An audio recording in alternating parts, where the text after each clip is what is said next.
Hey everyone, my name is Rachel Garland. I'm just going to tell you a little bit about my internship at the Idaho Youth Ranch that I did in the spring of 2014 in Rupert, Idaho.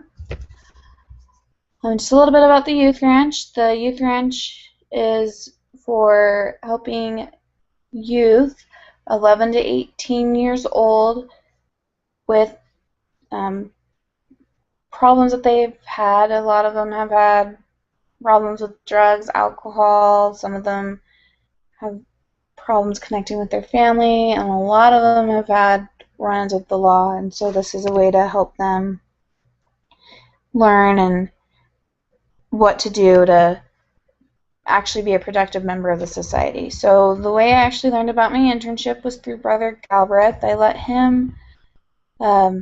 had him as a teacher in winter of 2014. He was the reason he told me about this internship is my husband got an internship himself down in Utah, and him and I had decided that I would come live with my parents in Burley, Idaho, which is not far from Rupert.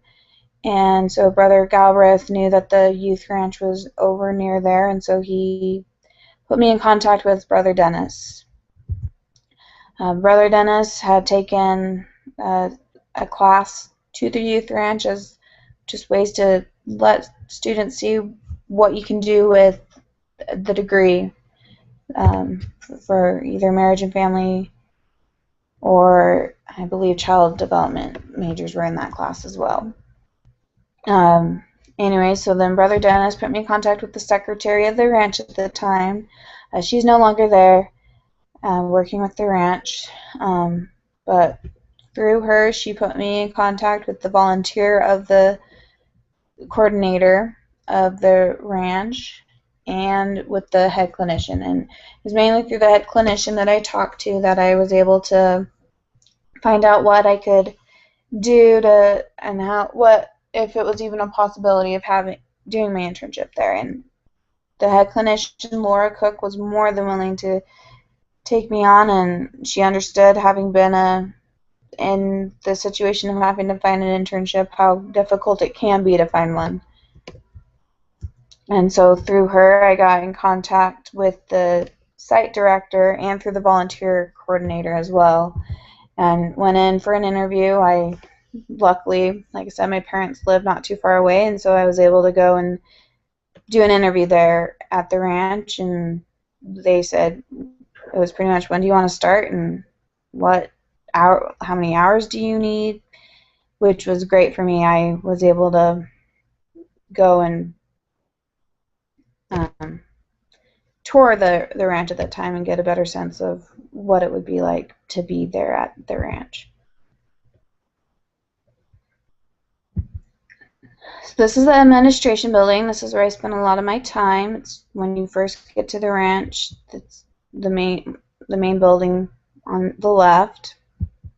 And this is the hub within the administration building. It's, as you walk in, it's right there. It's where the secretary generally will be to help direct people to where they need it.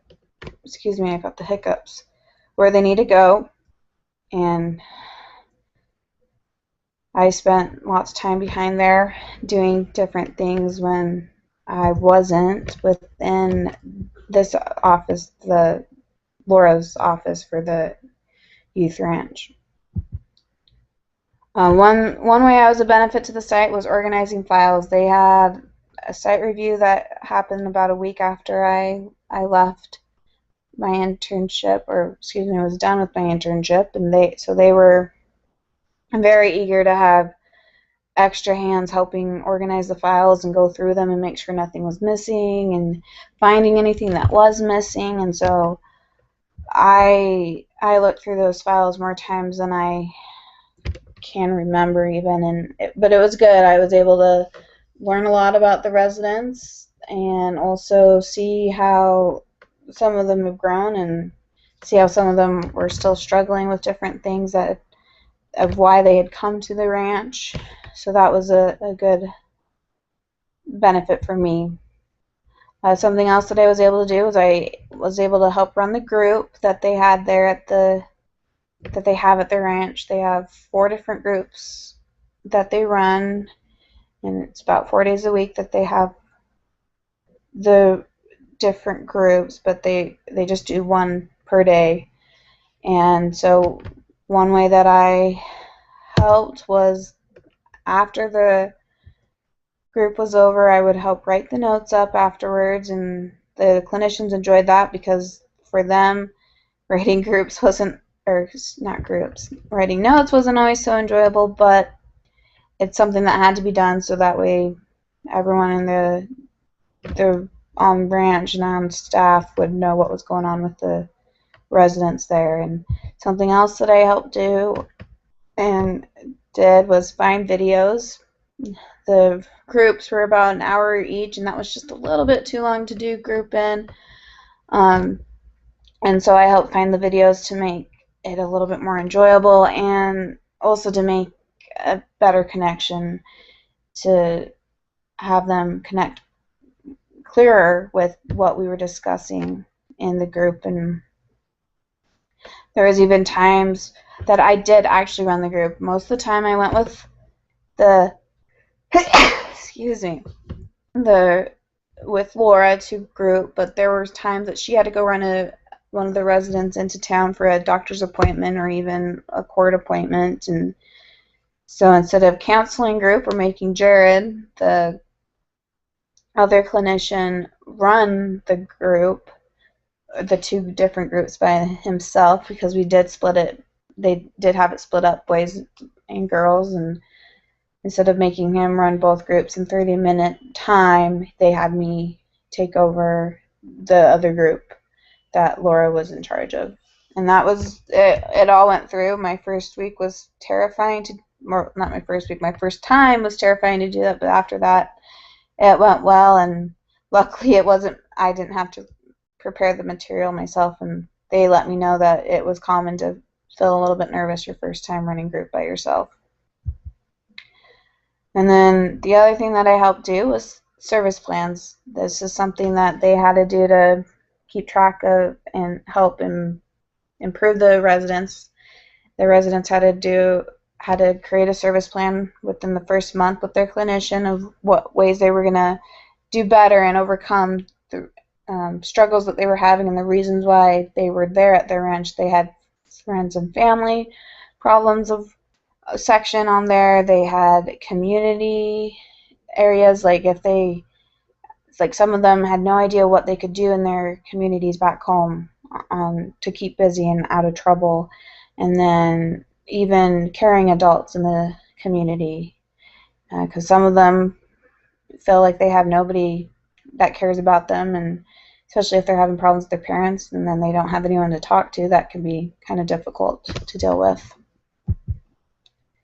And then the last thing that I helped do is help the residents finish up school. They needed a lot of help with math, and so I helped them work on their math homework. And with Laura, she was the school teacher, came to Laura and said, "Hey, I need help with doing math. Is there any possible way I can get some extra help?" And Laura's like, "I love math. I'd be more than happy to come in and help," and looked at me and asked me if I was willing to come too. And I said, "Sure, I'll dust off my my math skills and come and help them." And luckily I was at a level that I could help all the residents there with their math. It was just a refresher of, okay, yep, I've done this before, let's get you done. And the reason the school teacher asked us is a lot of the residents were looking at not graduating from school, and so I was able to, Laura and I helping them out, they were able to all pass their math classes, which was great. So this is the arena. This is where they have horses that the students do horse class with and interact with the residents. Now this is the skill center. They do ceramics and crafts, and they have a gym there so they can do basketball and different PE classes. And then this is the school lot area right here where my cursor is at. And benefit to me, I was able to practice my parenting skills. I have a 2-year-old and a 4-week-old, two little boys that I um, have to parent myself, and actually getting to parent uh, adolescent age students was really great for me because I was able to see how skills that I learned in classes applied throughout the years. And yes, all my teachers that I took classes for said that that's the case, but real life experience definitely helped. Another way that I felt that I benefited was learning more effective ways to counsel. We worked with the teenagers and the youth there that we had, and um, this is one of the lodges and that the boys and girls stay in. These are the two different lodges that they stay in.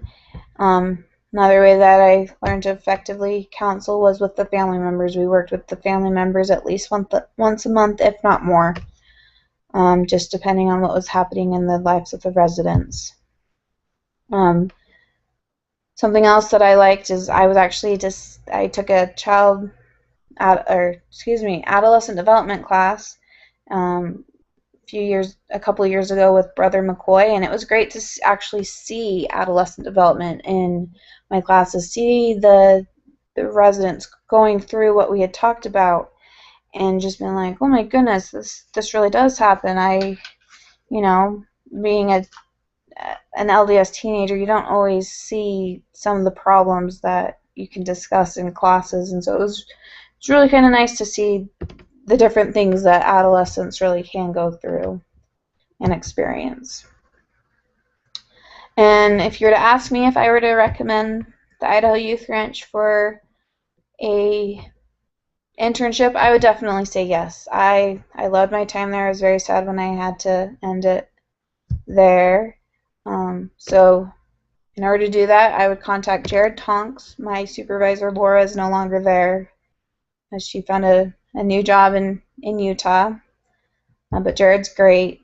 I worked with him a lot, and you can contact him at jtonks@youthranch.org. Let him know that you're from BYU, Idaho. His wife actually teaches one of the online classes for BYU, Idaho. I believe it's the family history class. One thing that's great is it's a 9 to 5 time frame, and they're very flexible within that time frame. You pick your hours. You pick the days of the weeks that you come. I chose to do Tuesday through Friday, but they're really great and they're flexible. They let you pick, and if something comes up that you get sick or something like that, they're great at working with you. And something else that I think is great, and because I'm sure some of you are thinking, I don't want to go to Rupert, Idaho. One thing that is great, I just want to add last minute, is they are opening up a location in the Boise area, and they're looking at possibly opening up locations in northern Idaho and in eastern Idaho. So this is possible. I may be the last one that actually goes to Rupert unless somebody chooses to do it soon. But like I said, they're a great place. To me. Have a great day.